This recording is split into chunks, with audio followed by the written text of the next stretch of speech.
pemikiran-pemikiran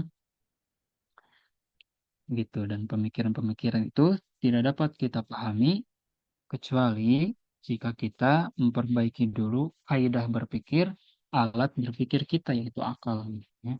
Sehingga diperlukanlah mempelajari ilmu mantik. Nah, kita mulai sekarang ke bagaimana mantik itu berasal, bagaimana mantik ini muncul, dan sejak kapan begitu. Kita masuk ke tarikh ilmu mantik. Coba di halaman berapa kalau di sana? Sejarah ilmu mantik ini berbarengan dengan sejarah lahirnya filsafat begitu. Berarti berbarengan dengan munculnya era-era filsuf di Yunani kuno begitu. Yang mana diprakarsai tokohnya itu nantinya oleh Aristoteles gitu ya sebagai peletak pertama ilmu mantik gitu. Karena sejarah filsafat ini satu kesatuan dengan sejarah lahirnya filsafat, ilmu mantik gitu, yang mana diawali nanti oleh seorang filsuf yang bernama Thales, nanti ada apa Anaximander, ada Anaximus, ada Heraklitus, ada Xenophonus dan sebagainya. Lalu nanti muncullah namanya kaum sofis atau dalam bahasa Arabnya Safsatoi, yang mana nanti dia itu dengan seenaknya membolak-balikan kata, mengganti maknanya sesuai dengan keinginan dirinya sendiri gitu, tanpa dikembalikan kepada makna yang sebenarnya. Hingga nanti menjadi pemicu adanya Socrates, lalu Plato, dan diakhiri nanti oleh Aristoteles. Nasya'atul ilmi. Inna kalimat mantik, bahwa kalimat mantik ini min haitsul ishtiqaq al-lughawi, dari secara bahasanya itu ya takni an-nutqu awil kalam. Mantik ini secara bahasa umum itu an-nutqu awil kalam, ya pengucapan gitu, kalam awil nutqu. Walatani kalimatul mantik guna mujarradu khurujil alfad minal mutakallim, akan tetapi mantik ini atau nutqu ini bukan hanya keluarnya lafad dari orang yang berbicara, bal tadulu aidan ala idrakil ma'ani al aqliyah al kulliyah allati yakunul insan ala wa'yin biha fi asna'il kalam. Akan tetapi makna nutku ini juga berarti adanya kesadaran terhadap makna-makna yang ada di akal ini ketika berucap. Karena seringkali manusia tidak sadar bahkan tidak tahu terhadap apa yang diucapkannya begitu. Dan banyak sekali bahkan di zaman era modern sekarang masih banyak juga yang dia itu ngomong tapi nggak tahu artinya, nggak tahu maksudnya apa gitu. Apa yang dia omongkan. Banyak sekali terjadi. Contoh misalkan banyak orang-orang yang bilang tentang Islam atau misalkan orang-orang yang menyerang Islam contohnya. Tapi dia sendiri salah persepsi, bahkan salah paham, bahkan nggak ngerti tentang arti Islam itu sendiri. Begitu. Kebanyakannya kan orang-orang yang menyerang Islam itu ketika misalkan dinisbatkan kepada Nabi Muhammad SAW. Padahal pengertian Islamnya sendiri itu mereka salah. Contoh misalkan gini, saya tanya aja lah ke salah satu. Pengertian Islam itu apa yang antum ketahui? Apa itu Islam? Ada yang mau menjawab nggak?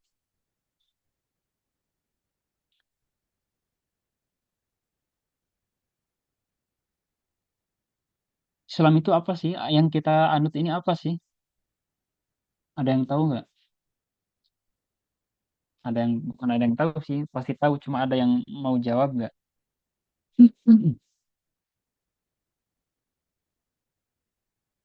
Ada?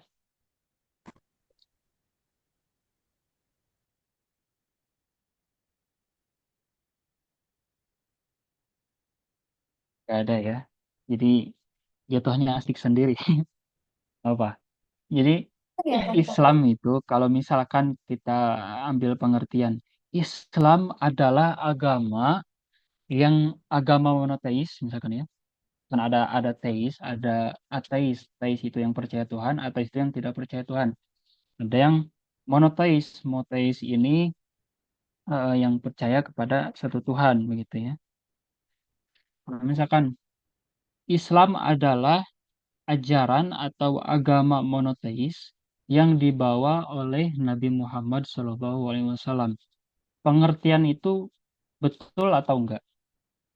Coba ada yang jawab. Betul atau enggak? Islam adalah ajaran atau agama monoteis, misalnya, yang dibawa oleh Nabi Muhammad SAW.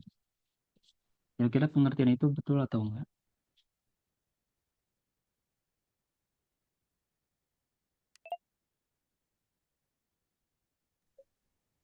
Kayak satu betul. Enggak. Ada lagi? Ada yang dua orang jawab enggak. Ada lagi?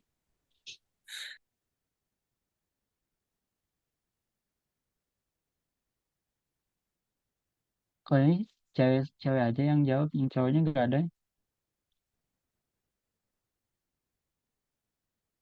Ada yang jawab, benar gak Islam itu ajaran atau agama monoteis yang dibawa oleh Rasulullah Shallallahu Alaihi Wasallam? Benar apa enggak?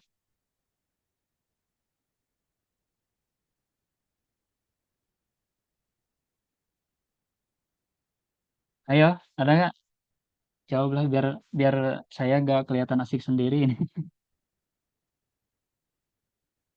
Ada nggak yang menjawab benar apa enggak? Tadi ada yang jawab iya, ada yang enggak. Betul, Ustaz. Betul? Oke, ya lah kita simpulkan aja udah betul. Oke, tadi yang jawab salah atau enggak benar, kenapa? Enggak tahu, Ustaz. Nah, kan? Tapi ya kalau misalkan bilang nggak tahu ya harusnya tahulah alasannya kenapa. Karena kan punya cara berpikir yang beda. Nah, kenapa beda? Kenapa salah pengertian itu? Masa nggak tahu? Nah, ya berarti ya harus tahu dong yang benarnya itu apa. Yang benarnya apa coba kalau misalkan itu salah. Tadi kan udah dijawab sama Ustadz. Jadi yang benernya yang tadi. Yang apa? Yang mana? Yang monotois yang itu. Enggak, dari awal pengertiannya itu Islam adalah ajaran atau agama monoteis yang dibawa oleh Rasulullah SAW. Itu Iya kan, pengertiannya. nggak jadi. Apa? Benar apa salah? Harusnya benar kan? Karena ya Islam itu yang dibawa oleh Nabi Muhammad SAW. Ya sih. Kalau misalkan yang dibawa oleh Nabi Muhammad SAW bukan Islam, kalau itu lantas apa? Kalau bukan Islam tuh jelas juga kan dari ajarannya juga. Lakumul Islam Madinah. Nah, itu jelas kan Islam ada kata Islam, Islam Madinah. Inna dina indallahil Islam. Nah, kira-kira benar apa salah itu pengertian?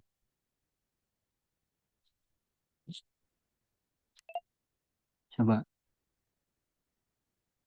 benar, benar. Hmm. Kalau misalkan pengertiannya Islam adalah ajaran atau agama monoteis yang dibawa oleh Rasulullah Shallallahu Alaihi Wasallam, berarti nabi-nabi sebelumnya gak membawa risalah Islam dong, gak membawa ajaran ketauhidan. Berarti ada silsilah risalah yang terputus. Berarti agama yang dibawa Nabi Muhammad itu baru kalau kita. Kalau pengertian ini benar.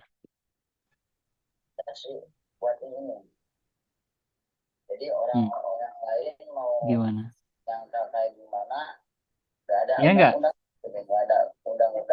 Berarti agama Kristen, agama Yahudi itu benar dong kalau lagu itu.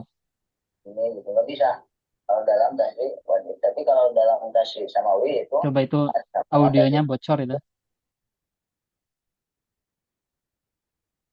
Nah, kalau misalkan pengertian yang kayak tadi benar, berarti Nabi Isa itu benar dong bawa agama Kristen.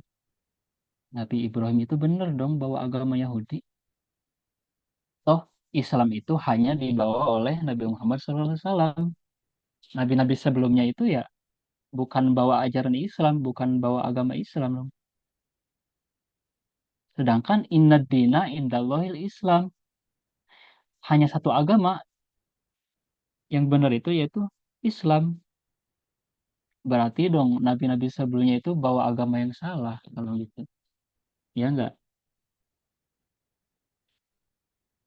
Berarti tarik yang tadi itu salah. Karena yang benar itu Islam adalah ajaran atau agama monoteis yang dibawa oleh Nabi Muhammad SAW dan nabi-nabi sebelumnya. Begitu.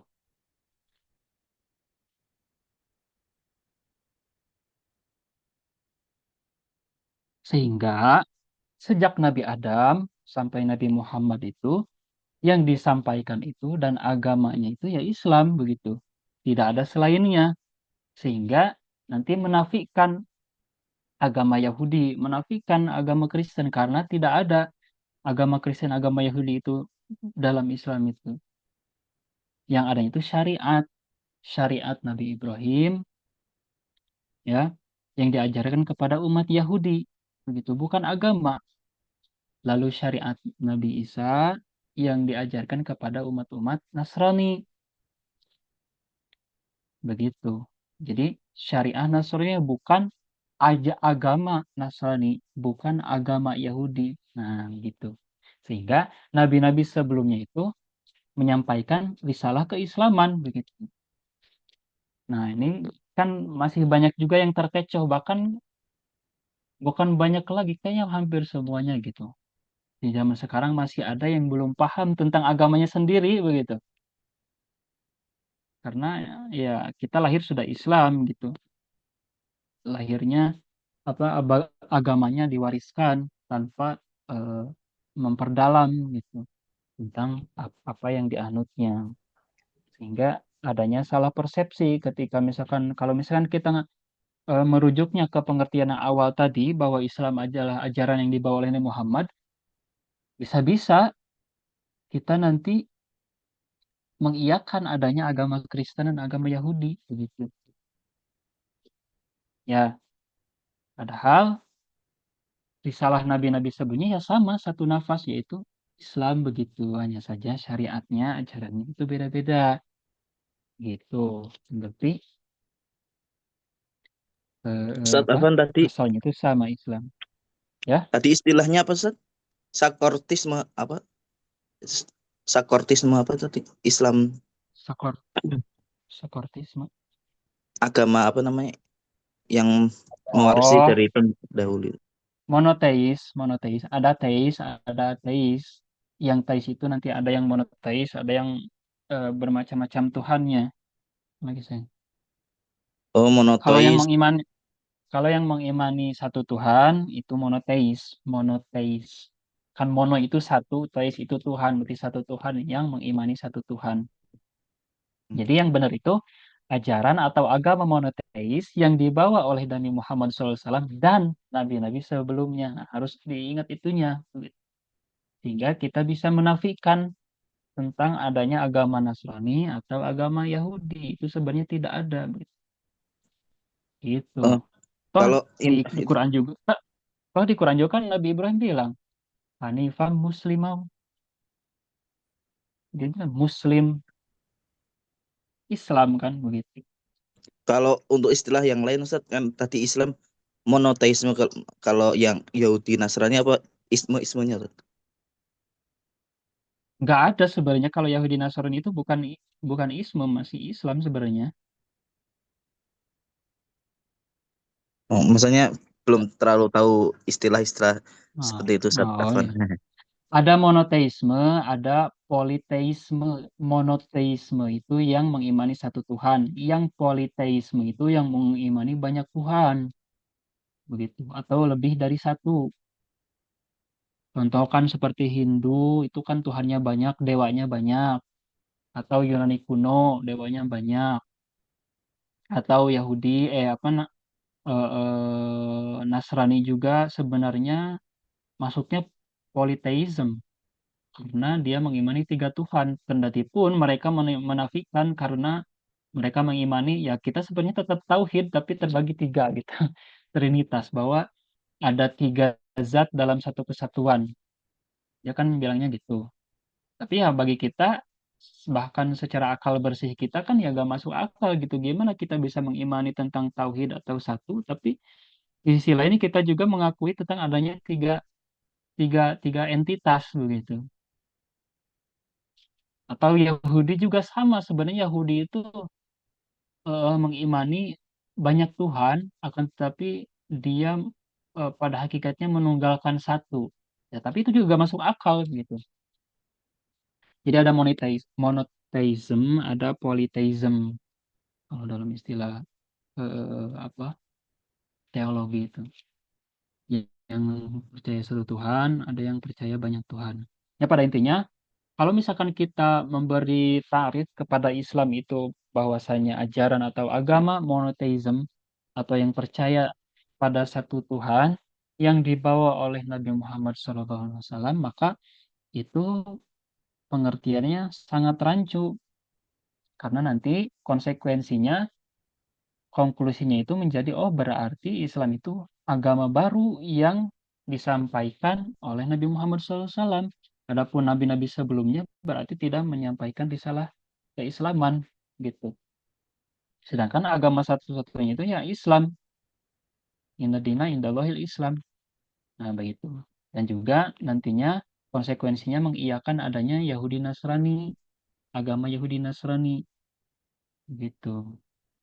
Nah, kalau misalkan kita tarifnya yang dibawa oleh Nabi Muhammad SAW dan juga nabi-nabi sebelumnya, maka jelaslah gitu bahwa apa yang disampaikan oleh nabi-nabi sejak Nabi Adam sampai Nabi Muhammad itu satu kesatuan gitu, satu nafas yaitu risalah keislaman. Gitu. Nah, kesadaran akan hal ini di zaman sekarang itu nampaknya masih banyak yang belum terlalu melek dan sadar gitu tentang apa yang mereka ucapkan. Mereka tidak sadar, tidak tahu terhadap apa yang mereka ucapkan. Karena di sini disebutkan bal tadullu aidan ala idrakil ma'ani al-aqliyah al-kulliyah alati yakunul insan ala wa'yin biha asna'il kalam. Menunjukkan kepada pengetahuan terhadap makna-makna yang ada di akal, makna-makna universal yang ada di akal ini ketika sedang berucap gitu. Lianna takalum ibarah an bayani ma huwa maksudun fil ya kan karena berucap ini adalah tentang apa menjelaskan apa yang tersimpan di akal kita ya sih apa yang keluar dari mulut kita itu adalah apa yang sudah tersimpan di akal kita apa yang sudah tersimpan di otak kita sehingga keluarlah gitu makanya tabiat manusia ini adalah zuhuri ma huwa yakhfa fi qalbihi. Jadi sikap atau akhlak seseorang itu ya pancaran dari apa yang sebenarnya ada di jiwanya, ada yang di hatinya. Begitupun ucapan gitu. Apa yang keluar dari mulutnya itu adalah apa yang tersimpan di akalnya. Kalau misalkan baik berarti di akalnya itu baik. Kalau misalkan jelek ya berarti ya di dalamnya juga jelek gitu. Tapi kan apa don't judge book by its cover. Iya di sisi lain cuma eh, ihwal aslinya seseorang itu kan pada intinya akan nampak juga mau itu dimodifikasi atau disembunyi-sembunyikan kata-kata atau tingkah manusia itu akan keluar aslinya baik itu hanya untuk orang terdekat begitu. Sebenarnya sama-sama saja gitu. Bahwa apa yang nampak itu merupakan gambaran dari apa yang ada di dalamnya. Walidzalika abarul falasifatil qudama anin nafsin natiqah. Nah, dan juga filsuf-filsuf zaman kuno ini yang telah lalu ini menyebutkan nutku ini juga bermakna an-nafsun natiqah, jiwa yang berpikir, di mana al-mudrikah lil ma'fulat, yaitu yang menemukan hal-hal yang rasional. Yaqulu at-Tahanawi, Muhammad Ali Tahanawi, salah satu tokoh, Innama sumia bil mantik li'anna nutqa yutlaqu 'ala lafdi, karena lafad nutqi ini disandingkan kepada arti lafad, wa ala idrakil kulliyat, dan juga menemukan mana-mana universal, wa ala nafsun natiqah, dan juga terhadap jiwa yang berpikir.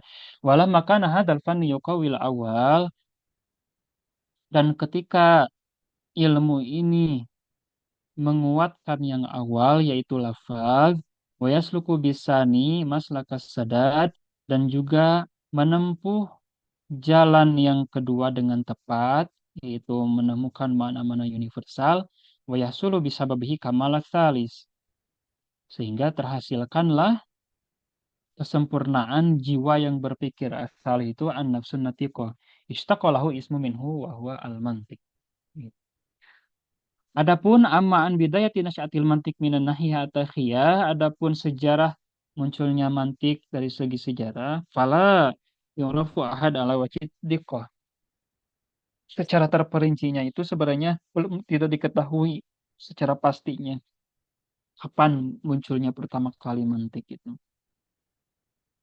Wa yara ba'dul bahithin, ada yang berpendapat annal mantika wajada fil hadarah al-hindiyah al-qadimah. Mantik itu ada pada peradaban India kuno, katanya. Wa khassa indal madrasah al-hindiyah, khususnya itu di madrasah India. Alat itu sama Samikihia.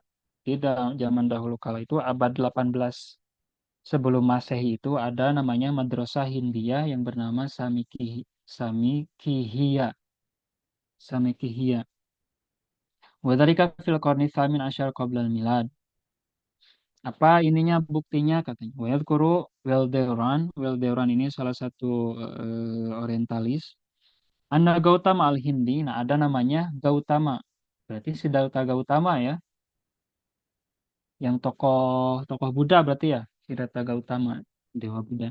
Alladzi wajada fil qarni tsalis qoblal milad yushbihu Aristo fi nadhariyat al-mantiqiyah. Yang mana Gautama Hindi ini ada di abad ketiga sebelum Masehi, yang dia tuh perannya seperti Aristoteles fi nadhariyat al-mantiqiyah, dalam pemikirannya yang mantik, yang rasional. Fayaqulu anhu kana hidayatul hairin fi sira alladhi yakumu bayanal mutanaziraini min falasifatil hunud, atau bainal mutanazirina min falasifatil hunud fahuwa yasugu lahum mabadi'il hujjaj. Siddhartha Gautama ini bilang bahwa yang menjadi petunjuk bagi orang-orang yang ragu ketika berdebat antara orang-orang yang berdebat gitu, orang-orang yang berpikir dari para filsuf Hindia ya, atau para filsuf India ini, yaitu apa yang menjadi hidayahnya, petunjuknya ini, yasugu lahum mabadiul hujjaj, yaitu mereka mesti membentuk dulu pondasi hujajnya, dalilnya gitu. Wa ya'ridu alaihim ahabilan nuqash, dan juga dia menjelaskan alur perdebatannya di mana begitu. Wayah suruh al-mughalatut asyai'ah fit tafkir, dan juga mencegah kesalahan berpikir. Gitu. Jadi sudah pada zamannya Siddhartha Gautama juga sudah disebutkan bahwa yang menjadi petunjuk bagi orang yang berdebat itu yang pertama membangun pondasi argumen, lalu yang keduanya itu menjelaskan, menempatkan alur perdebatannya itu di mana dengan jelas agar tidak keluar kanan kiri atau bahkan jauh, dan juga mencegah terhadap kesalahan-kesalahan berpikir. Watarahu ka'annam aristo akhir yaltami subinata dil aqli fi tariqil qiyas. Sehingga kita bisa lihat dia itu seperti Aristoteles yang membangun argumentasi rasional ketika membuat silogisme gitu. Wajidu aqdata kulli tadlil fil haddil ausat min hududil qiyas. Dan juga dia betul-betul membuat argumen dengan jelas dengan membatasi had ausat. Nah, ini tuh ada nanti dalam pembahasan kias ya. Kias itu kan silogisme. Ini ada di pembahasan terakhir dalam mantik. Karena memang tujuannya mantik itu untuk bisa membangun kias atau silogisme. Silogisme ini nanti terdiri dari Muqaddimah Sugro, Muqaddimah Kubro. Muqaddimah Sugro ini premis minor, Muqaddimah Kubro ini premis mayor. Di premis minor ini atau Muqaddimah Sugro ini ada namanya nanti had asgor. Had asgor ini nantinya yang menjadi maudu atau subjek dalam natijah atau konklusi. Lalu nanti ada premis mayor yang menjadi apa? Di dalamnya itu ada had akbar. Yang mana had akbar ini nantinya menjadi predikat atau mahmul dalam konklusi. Nah, di tengah-tengahnya itu ada had ausat nantinya itu. Contoh misalkan dalam silogisme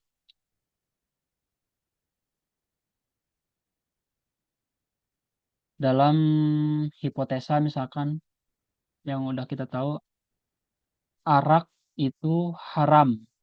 Nah, berarti kan itu berdasarkan dalil dulu, nggak serta-merta kita bilang arak itu haram.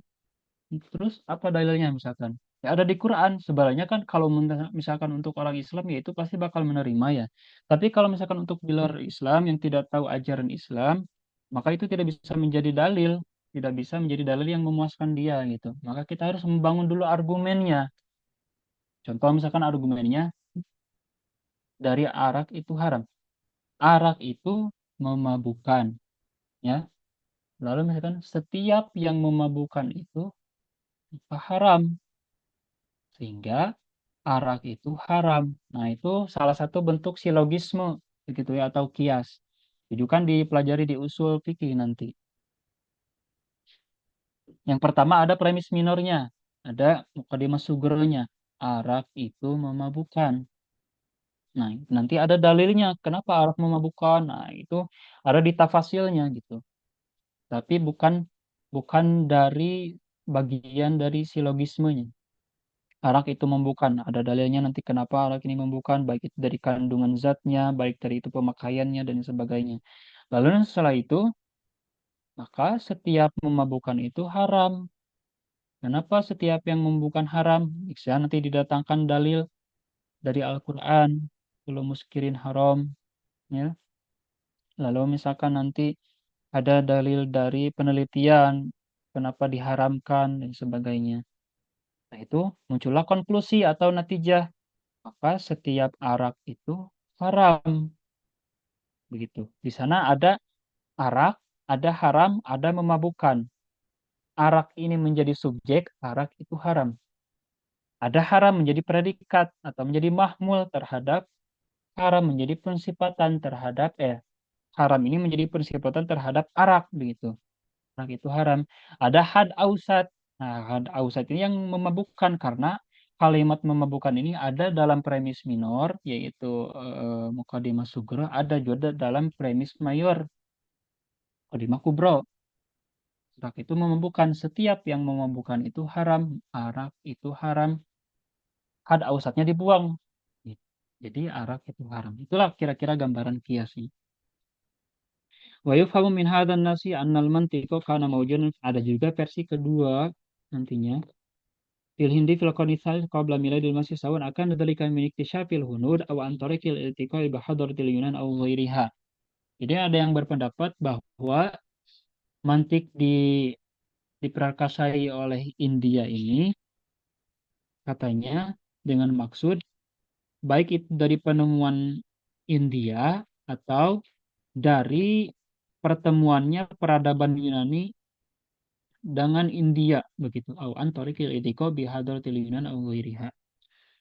Lalu pendapat yang kedua menyebutkan wa yara ba'dul bahitsin annal mantiq wujida inda as-siniyin al-qudama, bahwa mantik ini ditemukan pada orang-orang Cina kuno fil qarni sadis qoblal milad, di abad ke-6 sebelum Masehi. Qad ihtamal mufakkirun as-siniyin fi dzalika qarni bil mantiq inayatan faiqah, bahwa pemikir-pemikir Cina kuno ini sangat memberikan perhatian terhadap mantik ini sebagai penolong mereka dalam berargumen dan berdebat. Dalilnya apa? Wa qad dhahara dzalika fi kitabati Confucius Al-Hakim. Itu ditemukannya sebuah catatan atau ditemukannya bukti dalam manuskrip yang ditulis oleh Confucius, yang mana Confucius ini yang nantinya menjadi tokoh Tionghoa atau menjadi tokoh dalam agama Konghucu. Min khilal istifdamihi lil akisah, ketika dia memakai silogisme atau kias wal barohin dan juga argumen atau dalil al-mantikiyah yang logis. Walam yu'thar ala syai'in mimma katabu asiniyun fil mantiq ghairi kitab wahid ismuhu miti. Tetapi tidak ada bukti yang begitu jelas kecuali hanya ada satu kitab miliknya, yaitu judulnya Miti, katanya begitu. Itu yang versi kedua.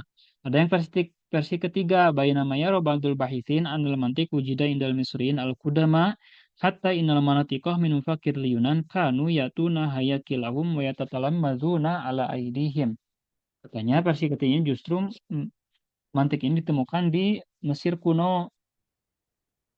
Hatta innal manatiqah min mufakir liyunan, sampai-sampai para ahli mantik atau filsuf pemikir Yunani ini datang ke Mesir ini untuk menikmati atau menyerap ilmu-ilmu dari orang-orang Mesir kuno. Maksud dari yatuna hayakilahum yatalamaduna ala aidihim.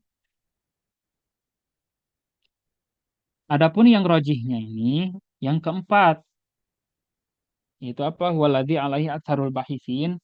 Berarti ini yang rajihnya, ya, yang sahihnya. Anna ilmu mantik min idraki waktu syafi falasyafatil Yunan, bahwa mantik ini ditemukan atau ada muncul itu dari penemuan para filsuf Yunani, wa khosata Aristoteles, dan khususnya oleh Aristoteles. Itu pada tahun 384 sampai 322 sebelum Masehi. Wala syaka fi annahu yajibu at-tafriq baina kaunul mantiq fil ma'rifah wasuluk inda katsir minan nasi wa baina kaunihi ilman mudawwanan mustamilan ala masail tasawurat wa tasdiqat. Kita harus bedakan antara mantik ini sebagai jalan dan pengetahuan dan juga sebagai ilmu tertentu. Ada pembedanya nanti. Nanti dijelaskan di sini secara garis besarnya itu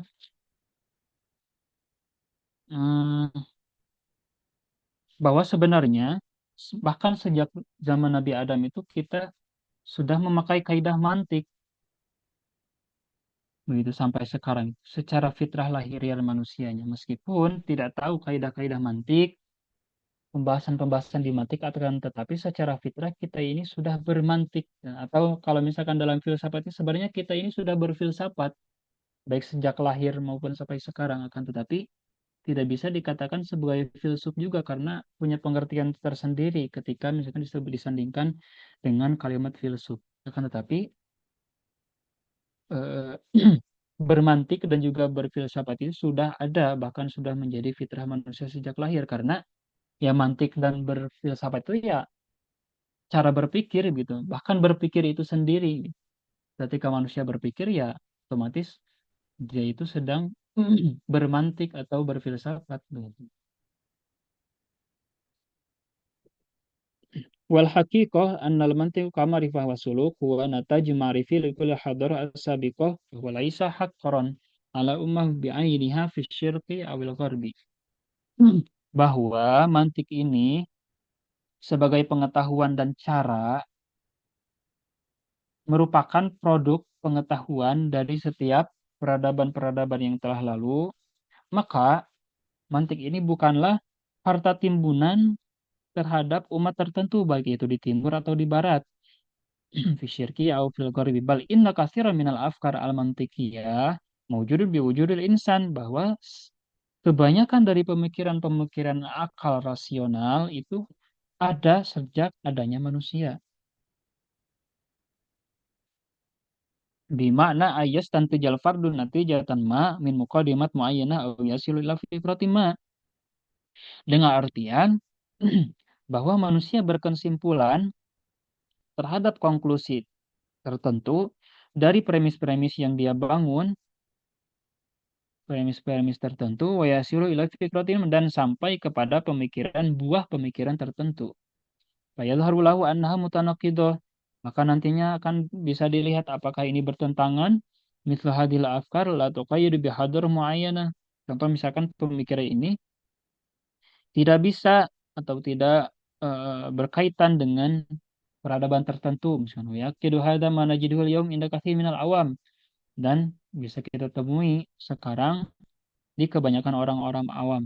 Ala taro, pertanyaan, apakah kamu tidak lihat? Annal amia, bahwa orang awam, au hatta tifla, bahkan anak kecil pun, idakul talahu, madza taf'alu hadhil fahma al-mutaqaddah, idza wada'at fawqa qit'atan minal qimash. Kalau misalkan kita nak tanya ke orang awam atau ke anak-anak bahkan, apa yang akan terjadi ketika arang, al-fahma itu kan arang, arang yang dibakar atau yang menyala atau yang terbakar ini, ketika di atasnya ini disimpan kit aminal kumas, potongan dari kain atau sampah. Alaysa yaqul innaha tukhrikuha? Apakah nantinya atau bukankah anak itu atau orang awam itu bakal bilang bahwa itu akan membakarnya, ya kan? Penku telahu walima dalika,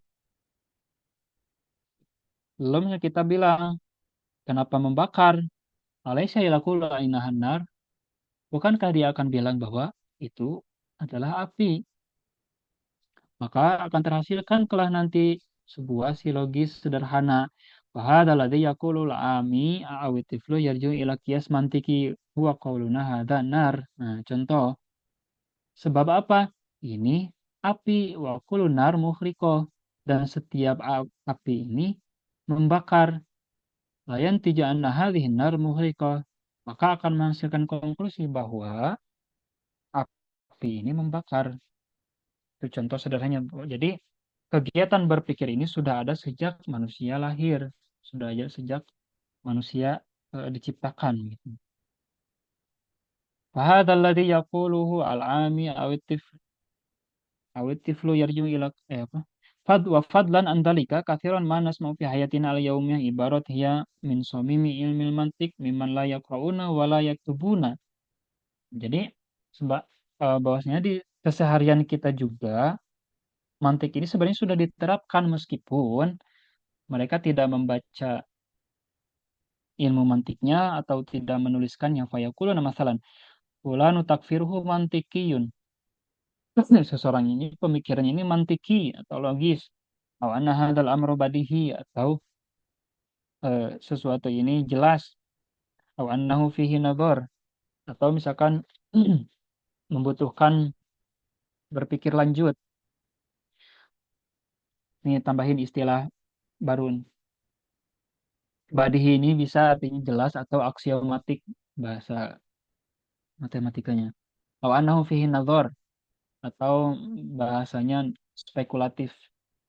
Jadi membutuhkan nalar lanjutan begitu. Contoh misalkan ya kayak tadi, api ini membakar ya sudah jelas gitu. Tidak perlu lagi nalar lanjutan kenapa membakar.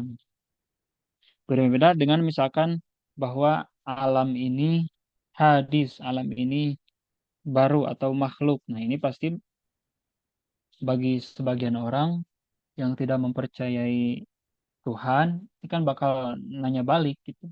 Ya, kenapa baru, kenapa makhluk? Nah, itu salah satu yang membutuhkan nazar spekulatif. Aw ana ghairu qadir ala tasawuri hadzal lafzi. Atau misalkan contoh saya tidak mampu untuk menggambarkan lafaz ini. Aw yalzamu min kalamika kadza, atau ucapanmu ini berkonsekuensi seperti ini. Aw fulan mutanaqid ma'a nafsi, atau seorang apa kontradiksi dengan dirinya sendiri fi kadza, dalam suatu hal. Mithlu hadhil ibarat tadhkaru bi syaklin afin walakinaha tashkalu mawdu' ilmi mantiq wa dzalikal ilmu alladhi intadama ala hayati naski mutakamil bana tadwinihi. Juga penting ya. Wa kadza najidu katsiran minal awam, ini penting, yang arifuna katsiran minal qawaid al mantiqiyah wa yumarisuna halal qadaya wal munadharat wa hum la yarifuna kalimatin mantiq. Nah, ini yang pentingnya, bahwa kebanyakan orang awam ini tahu sebenarnya tentang kaidah-kaidah mantik, bahkan menerapkannya untuk misalkan dalam hal-hal tertentu dari pemikiran ataupun kaidah-kaidah, kan tetapi mereka tidak tahu tentang kalimat mantiknya. Ya seperti kita, seperti saya ketika pertama kali mengenal mantik itu apa, ya gak tahu, padahal kesehariannya itu sudah menerapkan begitu. Karena memang mantik ini ya cara berpikir. Bihada yadharu lana anna katsiran minan nasi mantikiyuna mundu sa'atil ula allati bada'u fiha yasununa istikdamul afad wa sinatul kalam. Bahwa sejak awal diciptakan manusia itu, atau kebanyakan manusia itu sebenarnya mantikiyun. Mundu sa'atil ula, sejak pertama kali. Allati bada'u fiha yasununa istikdamal, memperbagus pemakaian kalimat-kalimat wa sinatul kalam, dan membuat ucapan-ucapan yang bijak itu. Hada yadkuruna ya biqauli, mulai ini gak penting. Contoh misalkan gini, hmm, bahwa bagaimana kita ini sebenarnya sudah bermantik meskipun belum belajar mantik dan tidak tahu apa itu mantik. Contoh misalkan hmm,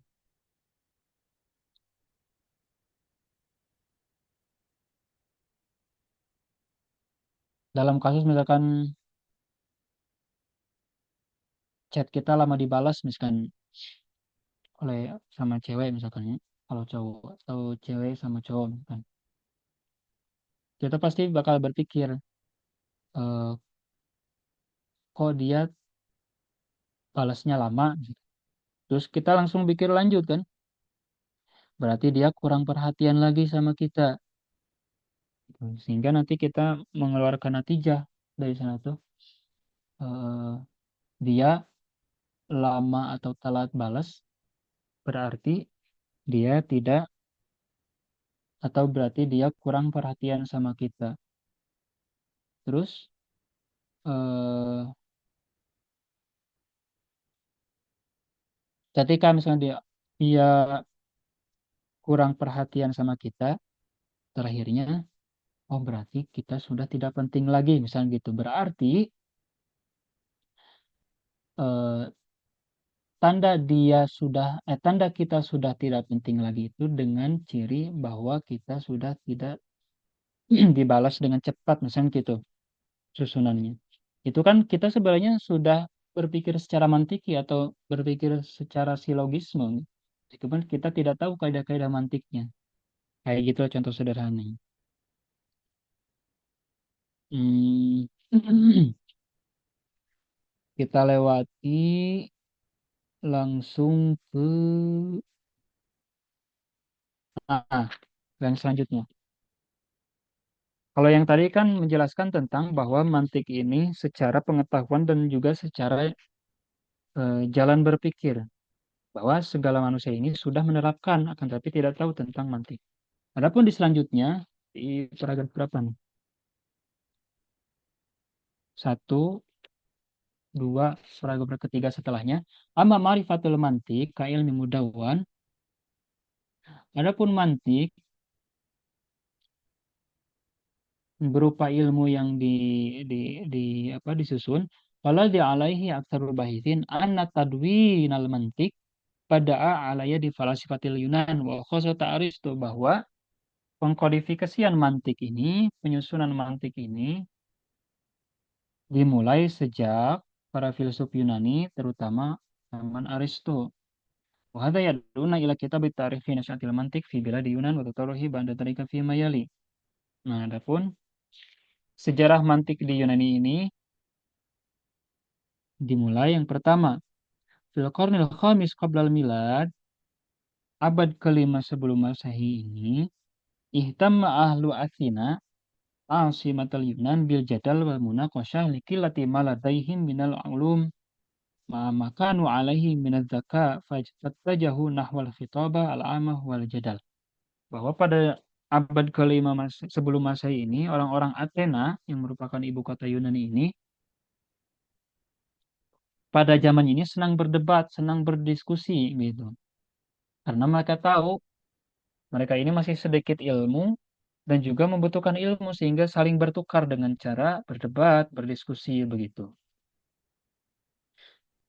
Karena mereka cerdas, maka mereka menempuh jalan khitobah, berpidato begitu baik itu di khalayak umum dan juga berdebat. Jadi pada zaman ini tuh pada abad kelima sebelum Masehi itu khitobah atau apa eh, bahkan pentas drama itu dimulainya kan dari Yunani gitu. Menjadi tontonan masyarakat yang mewah gitu. Karena pada zaman itu orang-orang Yunani sedang gencar-gencarnya atau bahkan sedang haus-hausnya pada ilmu gitu. Jadinya caranya itu dengan cara berdebat dan juga berdiskusi gitu pada zaman itu. Lima kana yatlubuhu asruhum min jaudatil munaqasyah hatta yastati'ul wahid minhum ayyudafi an nafsi amamal qudah. Bahkan sampai-sampai dia itu bisa mendebat hakim gitu, bisa membalikan vonis.